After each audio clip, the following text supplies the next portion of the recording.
بسم اللہ الرحمن الرحیم۔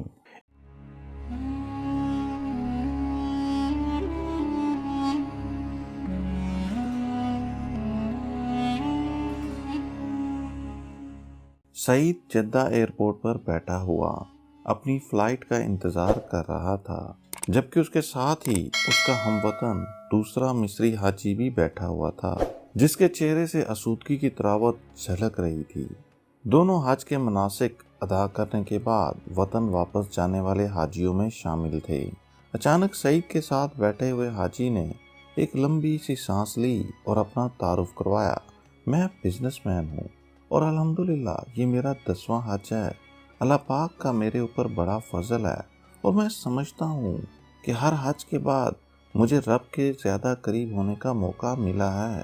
اس کے بعد اس نے اس تفسرانہ نظروں سے سعید کی طرف دیکھا، گویا جواباً اس کے تعارف کا منتظر ہو۔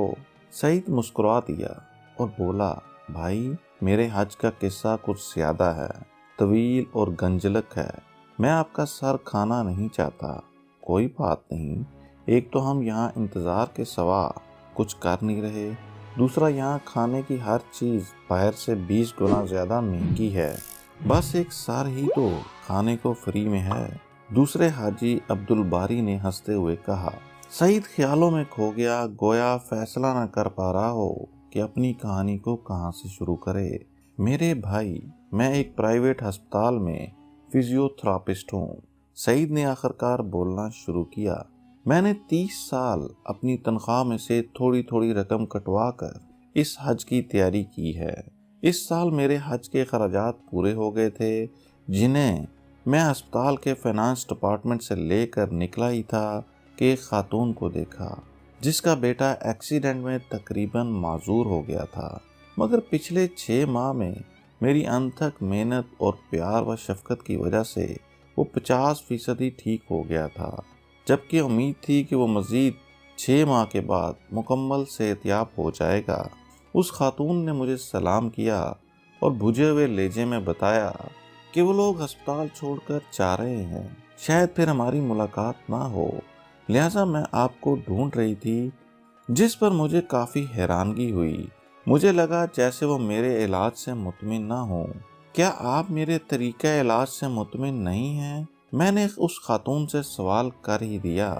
نہیں ڈاکٹر صاحب، ایسی بات نہیں ہے، آپ نے تو بچے کو ڈاکٹر کی بجائے باپ بن کر سنبھالا ہے، میرا تو رواں رواں آپ کو دعائیں دیتا ہے۔ آپ نے میرے بچے میں نہ صرف جینے کی قوت جگا دی، بلکہ اپنی ڈیوٹی سے ہٹ کر اس کو وزٹ کیا اور تحفے تحائف بھی دیے، جس کے لیے ہم میاں بیوی آپ کے بہت شکر گزار ہیں۔ پھر آپ ہسپتال چھوڑ کر کیوں جا رہی ہیں؟ میں نے حیرانگی سے پوچھا، مگر وہ میری بات کا جواب دیے بغیر مریض کے کمرے کی طرف چل دی۔ میں سیدھا ایڈمن آفس کی طرف گیا اور بچے کا کمرہ نمبر بتا کر پوچھا کہ یہ لوگ ہسپتال کیوں چھوڑ رہے ہیں۔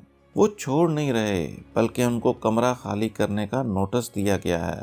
لڑکے کا والد جاب سے فارغ کر دیا گیا ہے، جس کی وجہ سے وہ لوگ ہسپتال کے چارجز دینے کے قابل نہیں، لہٰذا ان کو کمرہ خالی کرنے کے لیے کہہ دیا گیا ہے۔ میں وہاں سے مینیجر صاحب کے آفس میں گیا اور ان سے درخواست کی کہ بچے کو علاج جاری رکھنے کی اجازت دی جائے، مگر وہ میری بات ابھی پوری بھی نہیں ہوئی تھی کہ مدیر نے نہایت ہی رکھائی سے کہا کہ سعید، یہ ایک پرائیویٹ ہسپتال ہے، کوئی چیریٹی ادارہ نہیں ہے، یہاں وہی علاج کرا سکتا ہے جو اخراجات کی سکت رکھتا ہو۔ مدیر کا 2 ٹوک جواب سن کر جو ہی میں مڑا تو میرا دایاں ہاتھ میری جیب سے ٹکرایا جس میں میرے حج کے پیسے رکھے ہوئے تھے۔ دفتر سے نکل کر میں نے آسمان کی طرف دیکھا اور کہا کہ اے اللہ، تو اچھی طرح جانتا ہے کہ مجھے تیرے گھر آنے کا کس قدر شوق ہے، اور اب جب کہ میرا یہ خواب ایک حقیقت بننے والا ہے تو اس بچے کی زندگی کا سوال کھڑا ہو گیا ہے۔ اے اللہ، میں مجبور ہوں، مگر تو بے نیاز ہے۔ میں حج پر نہ آ سکا، تب بھی مجھے اپنے فضل و کرم سے محروم مت رکھنا۔ میں وہاں سے سیدھا اکاؤنٹ آفس میں آیا اور اس بچے کے اگلے 6 ماہ کے اخراجات جمع کرا کر اس کے ڈسچارج آرڈر کینسل کروا دیے۔ الحمدللہ میرا دل سکون سے بھر گیا تھا، مگر حج پر نہ جا سکنے کی کسک اپنی جگہ تھی۔ پھر آپ نے جب حج کے اخراجات اس عورت کے بچے کے علاج کے لیے دے دیے تو آپ حج پر کیسے آئے؟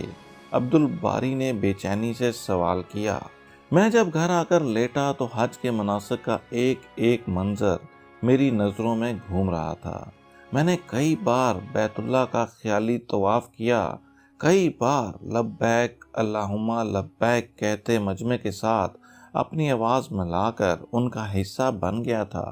پتہ نہیں کب میری آنکھوں سے آنسو بہنا شروع ہو گئے اور میں بہتے آنسو کے ساتھ ہی سو گیا۔ میں نے دیکھا میں بیت اللہ کا طواف کر رہا ہوں اور لوگ مجھے میرا نام لے لے کر حج کی قبولیت کی بشارتیں دے رہے ہیں۔ اے سعید، اللہ نے تیرا حج قبول کر لیا، تو نے زمین سے پہلے آسمان پر حج کیا ہے، ہمارے حج کی قبولیت کے لیے بھی دعا کرو۔ اس کیفیت میں فون کی گھنٹی نے مجھے جگا دیا۔ فون پر ہسپتال کا مینیجر تھا جو کہہ رہا تھا ہسپتال کا مالک حج پر جا رہا ہے اور وہ اپنے خاص معالج کے بغیر کبھی نہیں جاتا، مگر اس دفعہ اس کے معالج کی بیوی شدید بیمار ہو گئی ہے، جو بیوی کو اس حال میں چھوڑ کر باس کے ساتھ حج پر نہیں جا سکتا، لہٰذا آپ کو ان کے ساتھ بھیجنے کا فیصلہ کیا گیا ہے۔ آپ اپنی ضروری کاغذات ہسپتال کے ایڈمن آفس پہنچا دیں۔ میں نے سب سے پہلے تو شکرانے کے نفل ادا کیے، پھر کاغذات آفس والوں کے حوالے کیے۔ یوں اللہ پاک نے مجھے اپنے گھر بلانے کا انتظام کر دیا۔ حج کے بعد ہسپتال کے مالک نے مجھے میری خدمات کا معاوضہ دینا چاہا تو میرے آنسو نکل پڑے اور میں نے اس کو بتایا کہ اس نے مجھے حج کرا کر مجھ پر اتنا بڑا احسان کیا کہ مجھے اپنا خادم بنا لیا ہے، لہٰذا میں نے جو بھی اس کی خدمت کی ہے وہ اس کے احسان کے مقابلے میں کچھ نہیں ہے، لہٰذا وہ معاوضے کی بات کر کے مجھے گنہگار نہ کرے۔ پھر میں نے اس کو سارا واقعہ تفصیل کے ساتھ سنایا، جس پر اس نے مکے سے ہی فون کر کے اس بچے کے مکمل علاج تک اسے ہسپتال میں بلا معاوضہ رکھنے کے احکامات جاری کر دیے۔ اس خاتون کے شوہر کو اپنی ایک فیکٹری میں سپروائزر کی پوسٹ پر رکھ لیا اور ہسپتال انتظامیہ کو میرے سارے پیسے مجھے واپس کرنے کے لیے کہہ دیا۔ یوں اللہ پاک نے مجھے فری میں حج کرا دیا۔ عبد الباری کی آنکھوں سے آنسو جاری تھے کہ اس نے اٹھ کر سعید کا ماتھا چوما اور اسے مبارک دی اور کہا کہ میں سمجھتا تھا کہ میں نے 10 حج کر کے اللہ پاک کا بہت قرب حاصل کیا ہے، مگر آج مجھے ایسا لگتا ہے کہ میرے ایسے 1000 حج بھی تیرے اس ایک حج کے برابر نہیں۔